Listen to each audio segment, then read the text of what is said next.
Happy Friday, my friends, and a very happy Friday the 13th to everybody out there from Prime Sports World. On today's episode of The Prime, we're going to give you another edition of On Point Wrestling Entertainment this week in WWE. This time we got the 03-13-26 edition. And what a ride last week was in wrestling in the WWE, as we had a major title change and we had a major shift in the Judgment Day. I'm your coach, your host, David On Point Huppin. If you have any comments or concerns, let it know down in the comment section. Please like, share, and subscribe to the podcast if you like what we're doing here at Prime Sports World. And I'm, of course, joined by my co-host, Mr. T.J. Hopkins. Welcome to the show, TJ. Happy Friday, man. Happy Friday the 13th. Happy Friday. It's not a happy Friday. Illinois got screwed in the Big Ten tournament, and I'm not happy about it. Big Ten officials are just the absolute worst. And David, I swear to God, I know this is not a college basketball podcast, but I swear to God, the foul that they called, one, wasn't a foul. Two, the announcer, dead ass, live on TV says, well, let's just ignore the missed call and move on. How, as a commentator, do you say that? Like, how? Just how? A lot of interesting decisions also in the WWE over the past week. Let's talk about, first of all, SmackDown. We'll get to the big one. Let's talk about Damian Priest and R-Truth. They win the gauntlet match. They basically were thrown together as a tag team during the show, and they went on to win the number one contender. They're going to take on the MFTs for that SmackDown tag team titles. I don't know when that match is supposed to be. I don't think it's going to be at Mania, but maybe. I'm good with this. I mean, I've been saying this for a long, long time. They should merge the two titles, the tag titles, because they don't have teams that are like really. And the Street Profits have been MIA for months, which I don't really understand. But yeah, get some fresh blood in there. Tez is hurt. Well, I know his wife Bianca Belair is hurt, so maybe there's a connection there because neither of them have been on TV for about the same amount of time. Yeah. But I kind of like how they do that, though. I'm not to cut you off. I kind of like how they do that, though, because I mean, like obviously, like it's kind of different right now with the Usos, because Naomi's pregnant right now, right? So Jimmy is still on TV and whatnot and everything, but I kind of like how they. Who I think it was Randy Orton. He sat down with, was it Chris Vallette? I think it was him, and he kind of just said like how that's like really like one of the big differences in this era under Triple H versus when Vince McMahon was running the show. Like he basically just came out and said like, yeah, Triple H gives us time off. Like he gives them time off. And to the merging of the titles, I agree with you because like there was remember that stretch where it was literally New Day or the Usos and they just kept yeah. Well, I mean, if you remember a few years ago, I mean, the tag team titles were in such a good spot that they headlined one of the nights of WrestleMania when the Usos had both titles when they were part of the Bloodline and they got beat by Sami Zayn and Kevin Owens at WrestleMania just a few years ago. I feel like we're a stone's throw away from that now. We have Damian Priest and R-Truth. They got put together during the show. I like them as a tag team. Especially if they do this at Mania, because I don't know what Damian Priest, what he does at Mania now. But yeah, I mean, it was one of those tag team Toro matches. They came in, they were the last team to come in. Fraxium came out, took up Motor City Machine Guns. And then from there, the Los Garzas came out. They actually won a match against the Machine Guns. And then the Los Garzas were eliminated by the Wyatt Six. And then the MFTs interfered. Priest and Damian, R-Truth and Damian Priest eventually were the final team out. They eventually beat out the Los Garzas to take on that title, that be the ability to take on the MFTs. I don't know when that match is actually supposed to be, but I'm cool with this. I give some fresh blood to the tag team. It needs it bad because I'm tired of seeing the same teams just have matches over and over and over again. So, yeah, and this is where I have like sort of an issue with the fandom. It just like it shows how fickle the fandom can be. because it's like you said, like they'll want fresh blood, they'll want somebody new to hold the title, and then all of a sudden they get that, like they get a they like you said, like who in their right mind imagines Damian Priest and R-Truth on the same fucking team? Nobody. Well, I mean, they do have a little bit of history together, so it kind of makes sense because they were all all the Judgment Day stuff that Yeah, was yeah, like a yeah, few yeah. years ago. Like that was his, like they do, but at the same time, it's also like he was like looking back on that, he was Priest was like the main one who was like, I don't want you a part of this. Yeah. Yeah. But yeah, I'm cool with it. Moving on from there, Charlotte Flair and Alexa Bliss, they beat out Julia and Kiana James, beat the number one contender for the women's tag team titles. I also don't know when that match is going to be as they go up against Nia Jax and Lash Legend. I don't remember what their tag team is called off the top of my head right now. I don't either. And the United States champion is just championship is a whole nother thing, but it feels like super lost in the shuffle right now as you have Julia, who has that title, going after tag team titles. This would make a whole ton of sense. But Charlotte Flair and Alexa Bliss can have this match, hopefully not at Mania. Hopefully they have some sort of falling out before and have those two have a match at Mania. I'm fine with this too. I have no issues whatsoever with this. Yeah, I like the Alexa Bliss Charlotte Flair tag. Like I like that tag. Yeah, I'm They're with you. they're Like this is they're not going to be long for the world, man. They're for sure they're going to lose to whatever that tag team is called, and they're going to break up the next week, and then they're going to have a big match at Mania. I promise you. Although I could be I wrong. mean, although I I do. agree, like this is not a Mania match. This is very much a It's a this week on SmackDown match. I mean, it could be even tonight. very much a this week on SmackDown match. That is a great point. Like, what the hell is that tag name with Nia Jax and Lash Legend? Like, what? Hold on. Like, can you find that out? I got you. Because I feel like it's like the unstoppable force or the irresistible forces is what they're called. is it Yeah. It's irresistible forces. So that's fun. kind of fitting? Kind of. Are you saying like this tag match could be like a squash? Like, would you like? No. It's going to be a pretty good match. I just don't see a world where Charlotte Flair and Alexa Bliss win the titles because I think that they're going to have their match. Well, they can do it at Smack. I don't know. We'll see.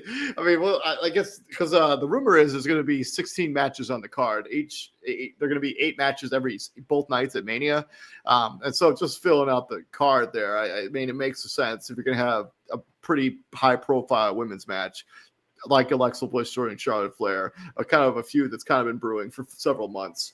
You want to do it at your show of shows, the Showcase of the Immortals, but. Because I think at the end of the day, I think they're going to use the women's tag team title matches to get as many people on the show as they can. So I could see a multi-team match where they have, hopefully not Julia and Kiana James, but all those other women's tag team like Lyle Valkyria and Bailey, the Kabuki Warriors, all of those teams could be in a match that we have at WrestleMania going for this title. It could even be a ladder match. I think that'd be super interesting. Okay. Then from there, we also had a Carmelo Hayes. He beat the Latin American champion from AAA. Good match, but nothing really to come home about. Probably building towards an Ilya Dragunov match at WrestleMania as he works his way to try to earn a title shot, as he doesn't want to just have one handed to him. Sami Zayn had some interesting interactions with Drew McIntyre and Cody Rhodes in backstage segments. But let's talk about one of the two big things. So Rhea Ripley, Jade Cargill, they had their big blow off face to face after Rhea Ripley won the Elimination Chamber. This was fine. They just kind of had a back and forth feud. It didn't quite get to the levels of CM Punk or Roman. Roman Reigns, or what I think is going to be Cody Rhodes and Drew McIntyre or Randy Orton in a few hours. But setting up the match, I like it. It was fine.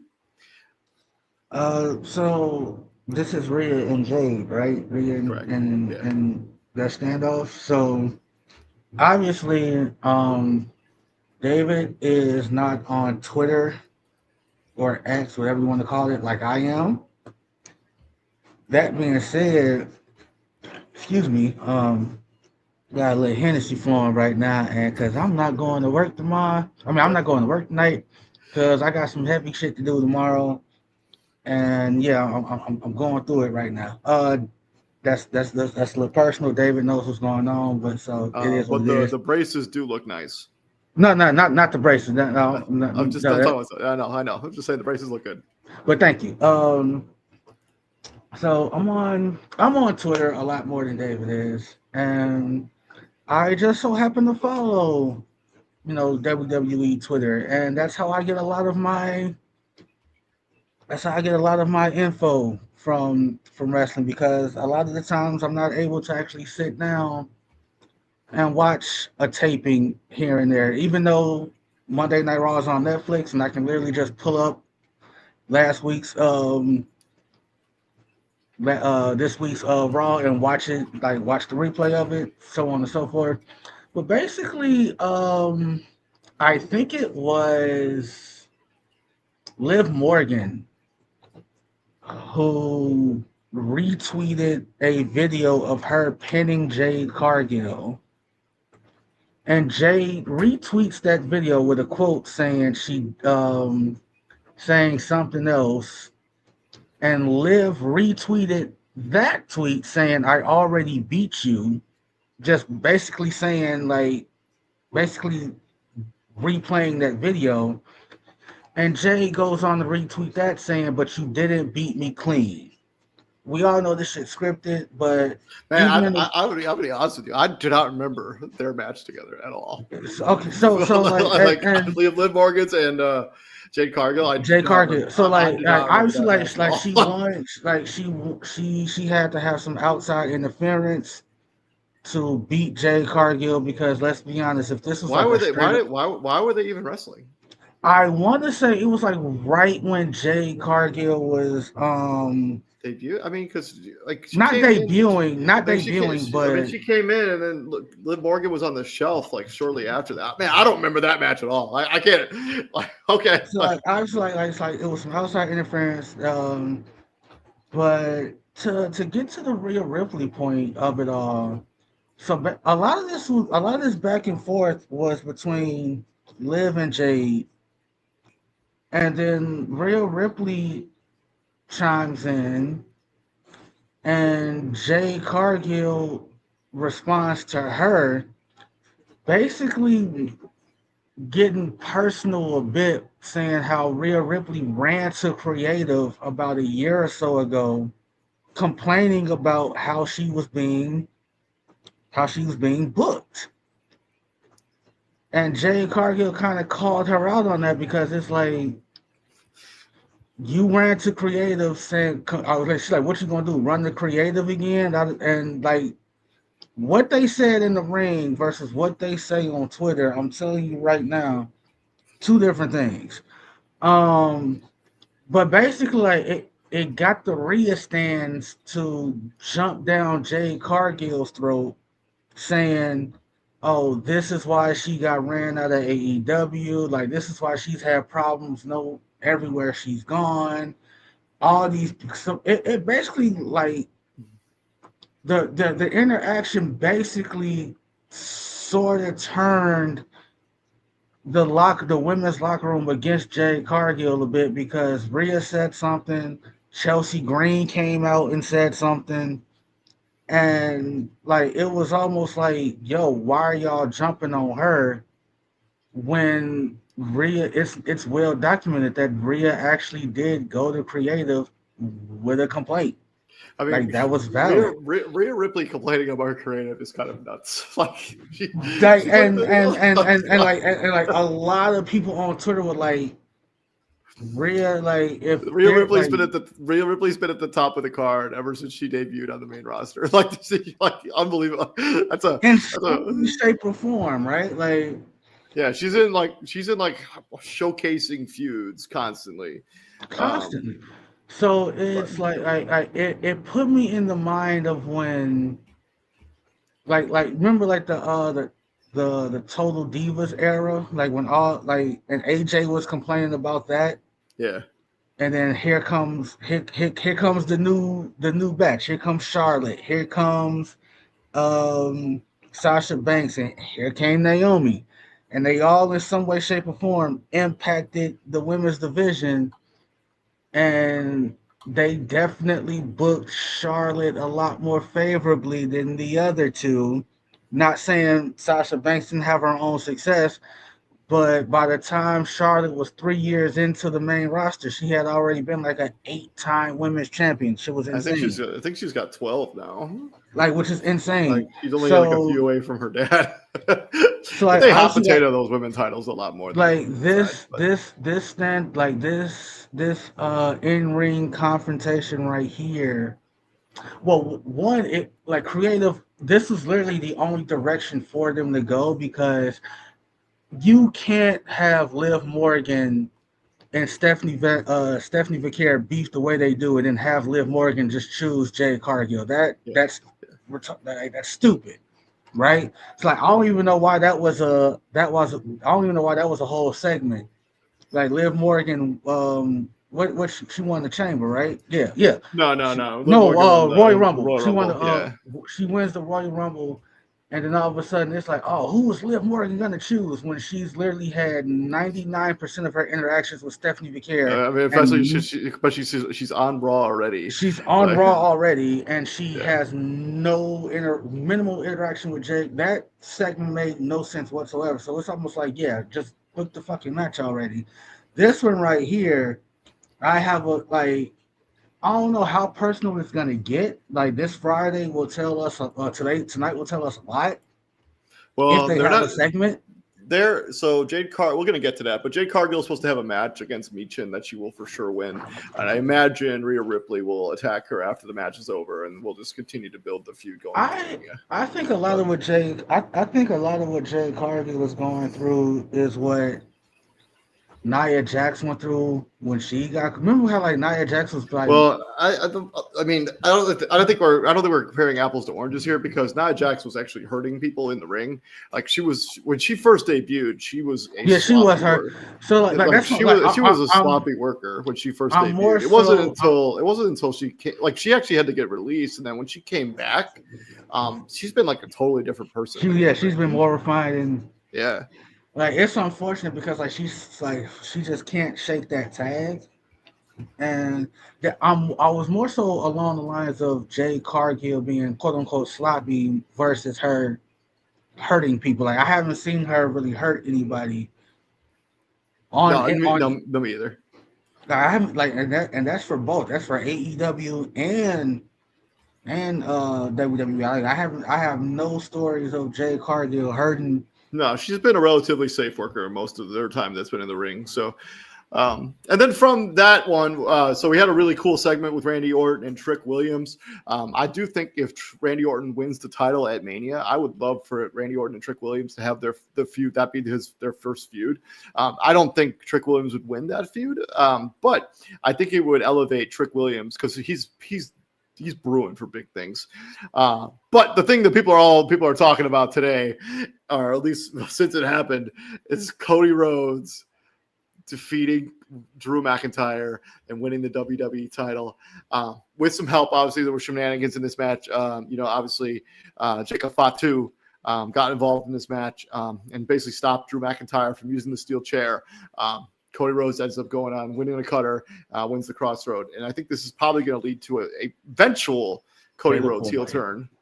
I think this match is going to be one-on-one. I think they're going to put Drew McIntyre and Jacob Fatu in a match together. They'll have Jacob Fatu will probably win that match at Mania, and then you probably set up Fatu to have a title feud down the line. I think Cody Rhodes, Randy Orton, and I think the build-up is going to start tonight. We'll talk about it here in a little bit, but the cachet around a Randy Orton, Cody Rhodes, a match that people have wanted to see for years, basically since Cody Rhodes came back, because I think it's going to be money. I feel bad for Drew McIntyre. Like you think you're going to be headlining one of the nights of WrestleMania, and then you get kind of the rug pulled out of you. Like a couple weeks before Mania, but unfortunately, it's just the industry that Like, they yo, decide. so obviously, like, I caught that. I think I was at work already. No, yeah, I was at work already. Um, when I text the group chat, like, yo, I literally added you directly. I'm like, yo, Cody Rhodes again, Well, and you were he's only like, got 3 title reigns, but but they've like been long. you were like, I was like, you were shocked, like you were like, I'm legitimately shocked that Cody won. Yeah, Um, I thought I was like 99% sure that Drew match was was going good. to end. No, I just thought that match was going to end in bullshit, and like somehow Jacob Fatu would get involved, and it would eventually become a fatal 4-way match at Mania with those 4 guys in the ring together. Because I just think the story makes sense. Because Jacob Fatu has been pretty heavily involved in everything going on with Cody Rhodes and Drew McIntyre during their entire feud, and like it would just make sense, especially since Jacob Fatu didn't get to be in the Elimination Chamber. But I think like people are mad because they're like, oh, this is Cody getting like his preferential treatment. Yeah, But people are I think I think sometimes you have to kind of like realize, hey, what is a more high profile compelling. match? Cody Rhodes and Drew McIntyre, or Cody Rhodes and Randy Orton, or Drew McIntyre and Randy Orton, a match that we've seen several See, times in like the that, last like, couple of and years between the two of them. I hate that because I think in this situation, there's no wrong answer. Like you're not gonna sit here and tell me that that Drew McIntyre and Randy Orton wouldn't have put asses in the seats. Oh, I not the way that, because especially because I've read on the internet, because I work at a TV station. I heard that ticket Yes, you sales do. are terrible for the WrestleMania right now, and so if you put Cody Rhodes and Drew and Randy Orton as one of the high Bro, profile you wanna know? matches, That's a I think separate issue. I think It's it'll move ticket sales entirely. I think that's WWE's a done a separate issue. bad That's job with. They shouldn't have done Las Vegas 2 years in a row. No, I think that's a separate issue. I'm not gonna sit here and say like them like no. I think the issue as to why ticket sales are in the toilet. They're real expensive, but Well, that and not just that. Like, well, WrestleMania tickets themselves are expensive, bro. Domestic flights in this country, whole nother issue. Like that's that's a separate problem. It's disgusting. A domestic flight in this country should literally cost no more than $200. It's insane how much it costs to fly to another U.S. city. That plays more of a factor than anything the well, company itself is doing. I think ticket prices could be cheaper. Like just in No, general. Like no. That you're not wrong. Ticket prices absolutely could be cheaper, but if you're combining both, like everything, if you're combining ticket prices, if you're combining airline prices, if you're combining hotel fees, especially in Vegas. I mean, in Vegas, yeah. Vegas in April, Yeah, when it's beautiful, weather's gonna be great. When it's like cold, like come on, the I ticket but prices. I The, just The ticket I, prices to these shows is the least of because see, no, like because I mean, everybody it's like goes yeah, in, like if you want to buy nosebleed tickets to WrestleMania right now, you're looking at popping $1,000 down. like bro, Like like it's because that's my point. Everybody goes to everybody who buys tickets to these pay-per-views, no matter what it is. Obviously, WrestleMania is the biggest one, but no matter what the pay-per-view is, you're going into this knowing, hey, this ticket is going to be expensive. You already know that the ticket's gonna be expensive, so you're already prepping for that. You're not prepared to spend. You said nosebleeds at WrestleMania for is a grand. You're not prepared to drop a grand. $532 actually right now if you want to just get All in the right, building, and that's or $503, but you're like way out there. that's all right. That's just to get and this is in the Legion. This is in the stadium at The the. Death Star. This Call is the in the Death Death Star. Star. Yeah. Like this is just to get in the building. You're not counting on your flight to Vegas and from Vegas being Yeah. double that double your ticket price. and on top of your hotel fee. But back to this, I again like the reaction on Twitter. I can't even say it was mixed. I can't even say were people happy to see Cody win again. Like it was a lot of, oh, here we go again, Cody again. Like it was a lot of people not happy with the fact that Drew McIntyre lost that match last Friday. Like they were, it was a lot of unhappy people. After at the end result of that, I I want to say I'm indifferent on it, but I can't really say that because in my world, in my WWE, LA Knight has probably had him a belt or two. I Yeah, said that a week ago, man, he's in danger of not even making WrestleMania right now. and that's kind of crazy because I mean, he's over like Rover, and they don't like. That's a whole other issue for sure. and But so I don't know what's gonna happen tonight. I wholeheartedly expect that if there's any kind of Cody Rhodes segment tonight, it's like there's you going to said be earlier. well, we'll talk about, but there's going to be a contract signing between the two of them Some tonight. kind like no, like that's what you said last week.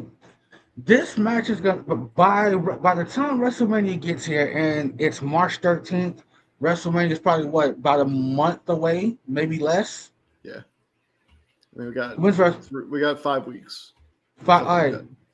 It's the just 17th or just the over a 18th. month. WrestleMania is just over a month away. David predicted last week that in some way, shape, or form, this match that was going to be 101 will somehow become a fatal four way. And I'm here to tell you right now, David don't get a lot of shit right. And I'll say this affectionately, David don't get a lot of stuff right. He gonna get this right. This is I gonna don't. be a fatal four way. I've changed my vote. I think it's going to be a one-on-one match. I would be. No, no, no, you gotta stick fatal four way. I would be pretty shocked if they were like. But I was shocked last week, so who knows anymore?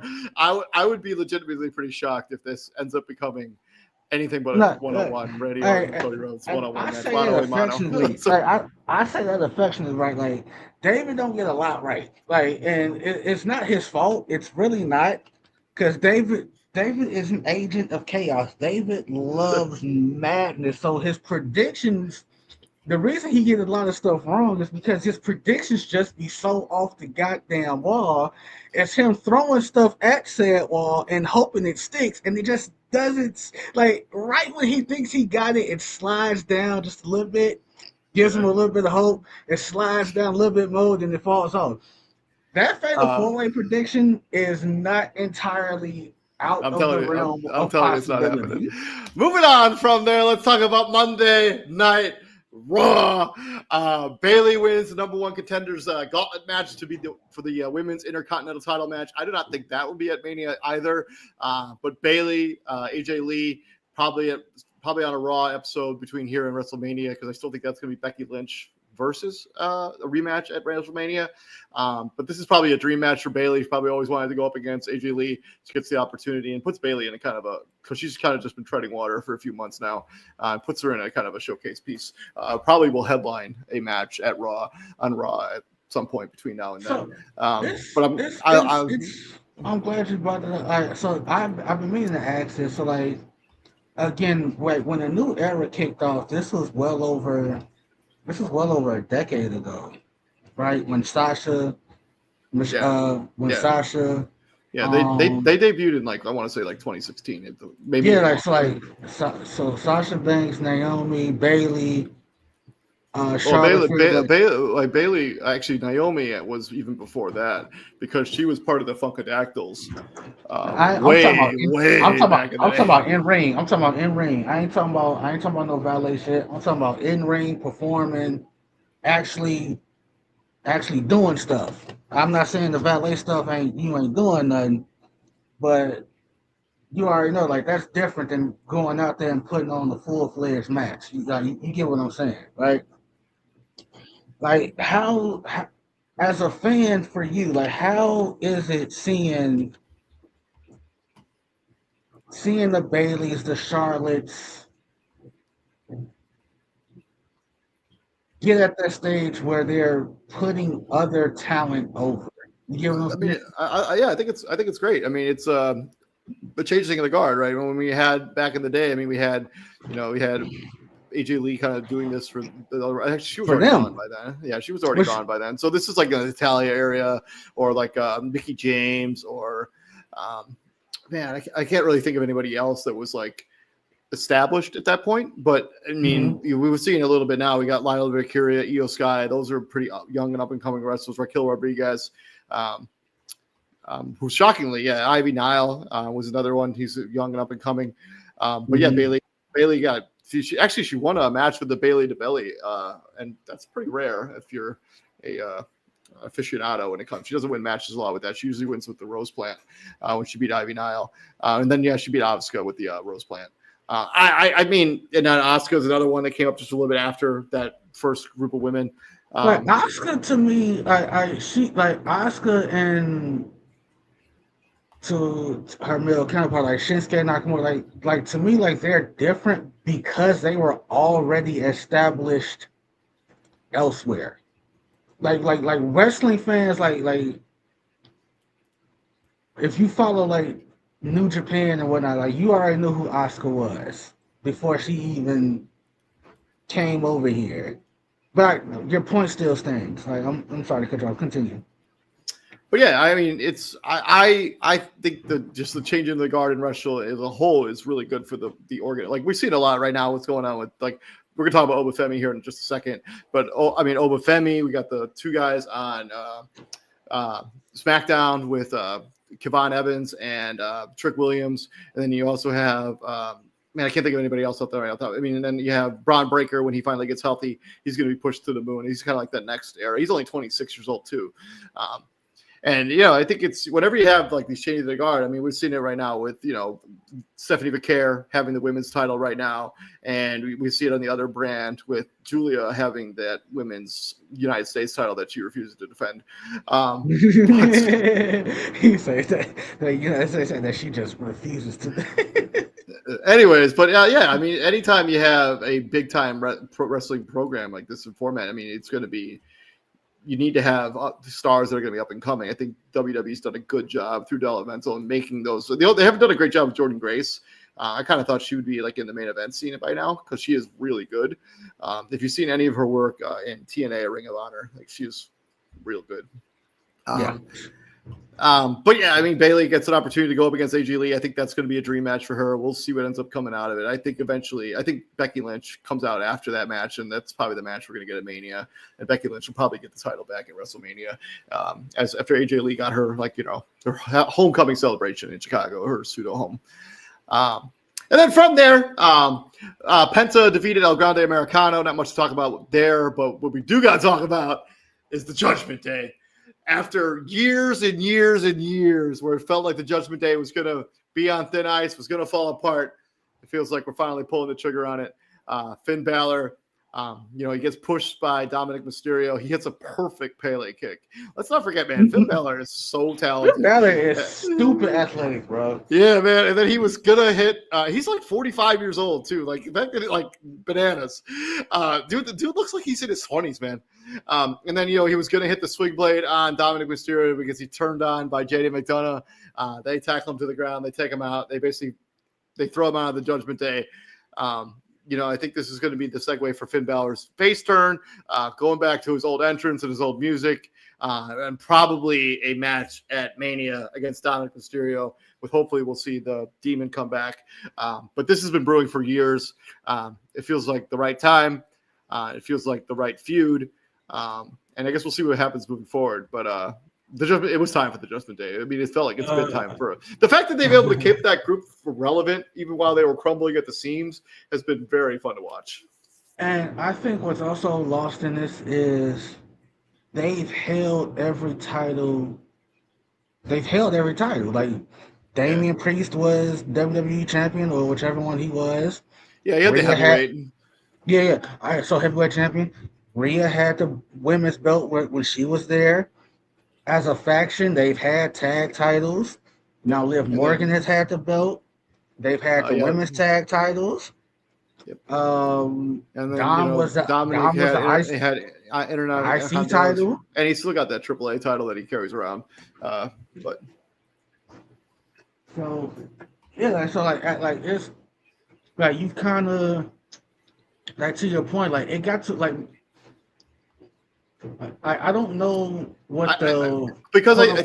think the thing is like, so Dominic Mysterio has started to elevate himself in the card, and so he was able to kind of, because Finn Balor was clear like alpha, but as Dominic Mysterio became more popular and he started winning more titles, he kind of found his voice, and he had more backing of more parts of the Judgment Day with with Liv Morgan kind of being by his side and having that aspect of the Judgment Day on his side, and especially when JD McDonough was hurt. So Finn Balor was kind of left alone. So like he didn't really have anybody. And that was scary. Like that's Yeah. not being talked about enough because like for a while there they were like, hey, is JD Madonna gonna Tire. Yeah. wrestle again? Yeah. Like But is he gonna do any, can he do anything at this point? So one glad to see him back into the fold. Like that's awesome that he was able to bounce back the way that he did. Um, again I dis I dislike the booking of Finn Balor because and it was clearly a Vince McMahon thing for whatever fucking reason. Like to have a guy who is I and this was like one of the chief complaints about Vince McMahon. Like you had dudes in NXT who were fucking killing it. Finn Balor was like the prime example of that. Like the demon character was over. man, Like it's like you had two his regular entrance was stupid over. Like, stupid. Like you had to do. Like think about that. You had to do basically with two characters, and they were simultaneously over. yeah. And he gets to the main roster. Well, I He mean, wins. in Vince McMahon's defense, like Finn Balor, obviously tore his ladder, like Okay, whatever it was in and his shoulder. I understand that David like to get hurt, but it's not like he stayed gone. He came back and never never got a realistic shot again. Like I said it last week. Like the WWE championship matches he had, did we really think he was gonna win? No. No. No shot in hell. Even the ones he's gotten since then, I haven't really felt that he had a chance to win any of them. But so like, And so I again, the only thing, and I'm not saying like the only thing, like I said, I want my boy Finn to win some individual gold, like put some on him. It's been a long time, not no tag shit, like individual gold. I want to see it. yeah, I I agree. want to see that, and I want to see the demon come back. The demon has to come back. We're gonna see it at Mania, I promise you. From there, Obafemi squashed Rusev in a 3-minute match. Rusev did get some offense in here, but really, it was just an absolute Obafemi showcase. And that's what you do when you want somebody to get over, and you want them to be over like Rover, especially if it's possible that you're going to be the one taking on Brock Lesnar at WrestleMania. This is what's going to happen. Start on it. It was very similar. It was very obviously like it's the circle becoming complete, right? So big men slapping man meat. Rusev and Obafemi. Like it's the circle becoming complete. When Rusev debuted, he's squashing the Big Show. He's squashing Mark Henry. He's squashing all of Vince's strong dudes, big dudes. He's making light work of them, right? Now here comes the ruler and and I feel like he's a better version of Rusev because he just has that aura about him. Like that's the one thing I can say about Rusev. Rusev never had that aura. Yeah. Like Obafemi got that, like he got that walk down to the ring that like people literally do the walk in place. They just flaunt their arms in place and they do the grunt to the beat, right? Like they are locked up in it. And there are people on Twitter. It's a killer entrance. It's a great entrance. There are people on Twitter who are saying if he is to face Brock Lesnar, A loss would boost his career. How? In what world has anyone said, "Hey, me losing to Brock Lesnar helped me"? No one's ever said You that. shouldn't lose to Brock Lesnar. And then to the final segment here for Monday Night Raw, the Usos obviously confronted CM Punk after what they said about their uncle and their cousin just a week ago. This feels like Roman Reigns wasn't available, so we want to continue to have that feud move forward. So we have the Usos. Roman Reigns filming something? Ain't he in a movie? He in a movie, ain't he? I think Roman Reigns. Ain't he in a Street Fighter? I think that movie's done filming because Cody Rhodes is in that movie too. Cody Rhodes is in that movie. Yeah, but if this leads to just one-on-one matches between the Usos and CM Punk leading up to Mania, I'm fine with it for a couple weeks. It's a big nothing bagel for me though. So, although the promos not as good, obviously, as the Roman CM Punk promos from a week ago, they were still damn good, man. And Jimmy Uso was like pretty nonchalant for majority of it. He kind of like got real feisty. I imagine they will have a match on Monday between them, and then CM Punk will take on Jey Uso the week later, and then we'll have another big promo off between Roman Reigns and CM Punk in 3 weeks. So okay, so they have wrapped filming. What does that mean? The live action Street Fighter movie is not done yet, but it has wrapped filming. God damn it, it's done. Well, I think they're probably doing editing. Anyway, okay. But yeah, Street Fighter comes out. And Roman Reigns has legitimately earned the fact that if he wants to sell, he doesn't want to be on TV every week. He doesn't have to be like I'm Roman freaking Reigns, and half the reason that people are in the building is because I'm Roman Reigns. The thing I hate about that is like, especially in this new age of WWE and social media. The one thing Roman Reigns campaigned on way back when was when Brock Lesnar held the title hostage. His main complaint, like he's going to Kurt Angle, he's calling Kurt Angle out. He's like, "Hey, Brock Lesnar didn't come to work today." Like he did that like on a weekly basis. Like Brock Lesnar didn't come to work today. Granted, Brock Lesnar was not filming the movie. That's beside the point. Brock Lesnar was just doing Brock Lesnar things.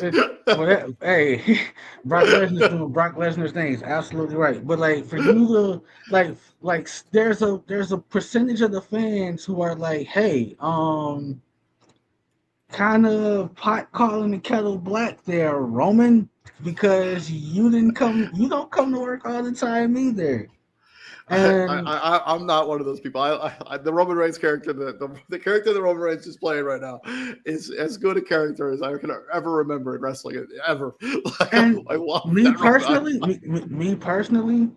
I am indifferent on that. I feel like the whole acknowledge me thing, the passive aggressiveness, just everything about that Roman Reigns, just like the fact that it takes him 5,000 years to get to the ring. I feel like if you've put in the work, like you said, like there are certain people in this business who have earned the right to be like, "Hey, I just need some time. Like I don't know how much I need, but I need it to just go away, collect, catch my breath." Like Roman is absolutely one of those few to be like, "Yeah, I've earned that," and because of like knowing his medical history and all that other stuff, yeah, like I want to say he's a semi-private person because he didn't have to, like when he first announced his when he first announced his diagnosis that came back, and he be stepping away, like that was huge. Like he didn't have to tell us that. They literally just could have like made up some fake injury while he dealt with that. And for him to come back and then announce he's in remission, and I want to say he's been in remission ever since. Yeah. Ever since then, yeah. Like there may have been moments or matches where he looked winded or whatever, and he has not had any kind of flare up since. That's one of the reasons that he dropped out during COVID, because he was like that's why high risk. He was high risk. Yeah, that's why we ended up getting that Brock Lesnar or that Goldberg Bray Wyatt match. Or no, Goldberg Braun Strowman match at Mania, the one that was at the Performance Center. He was high risk. The But yeah, Usos I mean, confront. Yeah, I the only thing I want out of this feud is I I don't want it to become.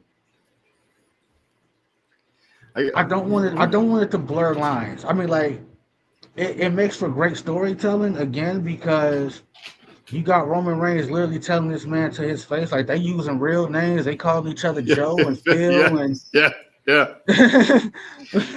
like they tell him Well, up. They, I mean, also we have to remember like the Usos and CM Punk not that long ago were actually they worked together. Like they were, a teammate. Um, yeah, I mean, we'll see. By the way, is the word judgment always spelled without the first E, or is that just the way WWE is spelling it? I don't know. I honestly, if you didn't point it out, I wouldn't. No, that's how. No, no, no. That's how it's always spelled. That is literally No, how it's always spelled. I was like, no, I don't know, whatever. Anyways, let's move on to SmackDown. Let's give a No, real no, quick no. preview. That's legit how it's spelled. Like there is no sec. There is no. There's only one E. Okay. So we got a couple things going on SmackDown confirmed. Obviously, it's a 3-hour show, so there'll be a lot more than this going on. I imagine there'll be a U.S. title open challenge for Carmelo Hayes. We'll have some sort of Sami Zayn segment. I imagine we'll have R-Truth and Damian Priest have a segment as well. And I imagine the Wyatts will get into it with the MFTs at some point as well. But these are what's been confirmed for the card for tonight, starting in about 17 minutes. First, Jay Cargill will have a match with Michin. Apparently, they've had some sort of feud for a while now. For some reason, they're going to have a match. I do not believe the title is on the line. I don't know why this match is even happening. Zero chance that Michin wins. Jay Cargill wins. Probably Rhea Ripley gets involved after, and it's just a segue to build that feud a little bit further. Poor Michin, I guess. I don't know. Yeah, absolute squash match. Absolute squash match. I don't. Yeah. I mean, like obviously, like it's a age old tale. Like your champion has to look dominant, right? Like your champion has to sell they're a champion. The fact that Meech and again, it's just a regular match. It's not a championship match or anything like that. Nonetheless, this match should be 2 minutes, if Yeah, that. I agree. And then Jelly Roll is going to be on SmackDown. He was not good in the ring the last time he was in a match. What was that? He had that match with was it Drew McIntyre, him and Randy Orton and Logan Paul? Yeah, something like that. Something like that. But he was, yeah, he's not really great in the ring. It could be the fact that he's going to have the song for SmackDown or for WrestleMania, maybe the official, or maybe he's going to be like a host. But I don't know why he's coming to SmackDown. But it's confirmed he's going to be on TV tomorrow or in a couple of minutes here. I don't know, man. I hope that's not as much as I don't enjoy celebrity matches. Some of them have been very, very good. Obviously the Johnny Knoxville, Sami Zayn match was very good. Bad Bunny's match at WrestleMania a few years ago was excellent. Even Tyson Fury, who is a professional boxer, right? Even his match was against Braun Strowman was entertaining. It was okay because I think celebrities, like to your point about celebrity matches, there will definitely be one at some point. No, I think they go into I think they go into this thing thinking like, oh, this is easy. This like no, like Bad Bunny was on he was on the Shop. If you don't know what the Shop is, that's LeBron. That's one of LeBron James's projects. It's him. It's Maverick Carter and a bevy of other sports people and like not sports people, like athletes, entertainers, etc. And Bad Bunny is on the Shop, and he literally talked about how he stopped everything. He stopped music. He stopped movies. He stopped everything. He went to Orlando. He went to the Performance Center, and he trained for like 3-4 months straight for that match against Damian Priest. He woke, ate, slept wrestling. Well, he had a tag team match. He was in a tag team match with Damian Priest against The Miz, and was it? It might have been Logan. It might have been Logan Paul, actually. So I think that like that's kind of like what makes like Logan Paul's ascension kind of I ain't gonna say great, but like Oh, more like actually, he did have a match against in San Juan last year against Damian Priest. Yeah, in Puerto Rico.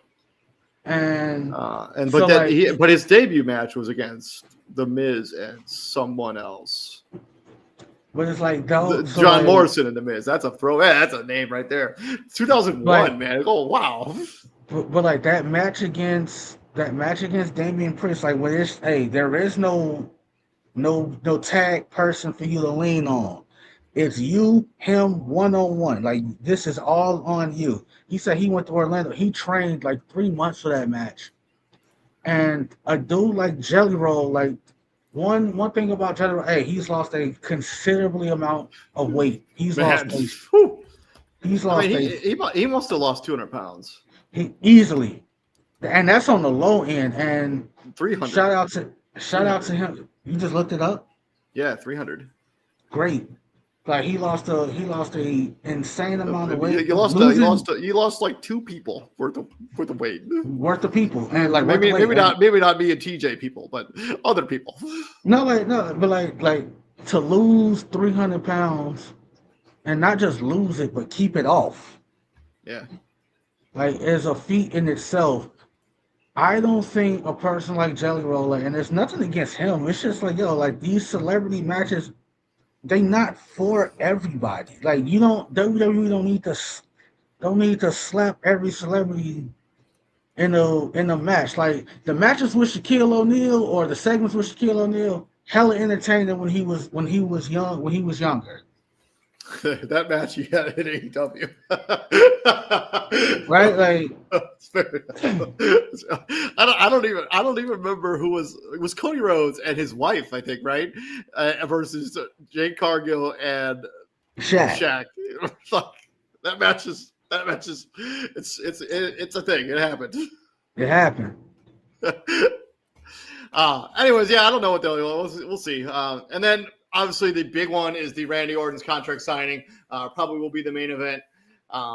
I think they put pen to paper. I said earlier, I do not think there will. I do think Drew McIntyre is going to come out and Jacob Fatu will come out. I think that they end up having a feud in their own right, and that spills out into the crowd and stuff, and then that's how they book that match later for WrestleMania. But Orton and Rose, I think that's going to be a one-on-one match. I would be pretty shocked if they do anything besides those 2 guys one-on-one. Because you didn't need to put the belt on Cody if you were going to do a fatal 4-way at any point. So that's okay. That's true. That is true. Like you could have pushed all the buttons, all the shenanigan buttons with Jacob Fatu and had that end in absolute bullshit, and nobody wins the title, and then everybody's like, oh, I have a claim, I got involved, like I should be, yeah. And Drew McIntyre cost Jacob Fatu his shot in the Elimination Chamber. So this is I don't know. I guess we'll be back here next week after it happens. If I'm wrong, I guess I'm wrong, but we'll see.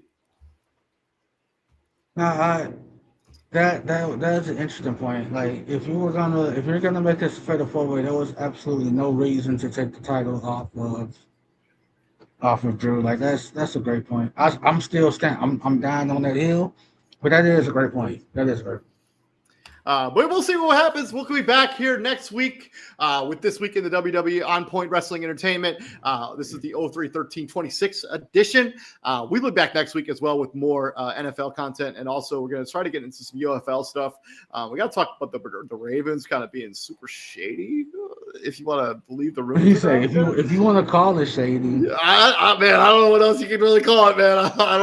It seems sketchy as hell. Like you I can't call it shady. You rescind the trade, and then not even a few hours later, you sign somebody else. So, and the rumors are there were a lot of teams in the conversation with Trey Hendrickson, and then all of a sudden it went like radio silent, and all like So not even a few hours later. There were conversations around both, right? So like if all right, so from the Ravens standpoint, like obviously like the people are like Shefty is like, hey, like the initial plan was to pair the two together, Max Crosby and Trey Hendrickson. Yeah, but Right? they wouldn't have had the cap space to sign them both. I mean, Trey, it's a nice conversation, and it's a no, nice way so to like obviously pretend. like so like with that being said, like obviously like if that's the initial plan, obviously Trey Hendrickson is not signing for 4 for 112. He's obviously taking a significantly less contract for that to happen. I mean, maybe. I mean, yeah, we'll talk about this next week. We're gonna do it next week. But yeah, this has been On Point Wrestling Entertainment. Hopefully you enjoyed the show. Please like, share, and subscribe to the podcast. I'm of course David On Point Hupping. Right there is Mr. T.J. Hopkins. And TJ, what do we do here at the Prime, my friends? We bring the heat, kind sir. Absolutely. And if you are still watching the show, I just want to thank everybody who gave me a birthday shout out, either on Facebook or on the text message. I appreciate all of that. Although I did not have the best birthday ever. So we'll just leave it Did you have to work on your birthday? So man, just real quick. So I had to work. So we had a shitload of people know that I work in television, but we had a shitload of breaking news, like right when I was about to go home yesterday. And so I ended up getting stuck there until like 11 o'clock. And then I got caught in traffic on the way home. So I didn't get home from work until almost noon.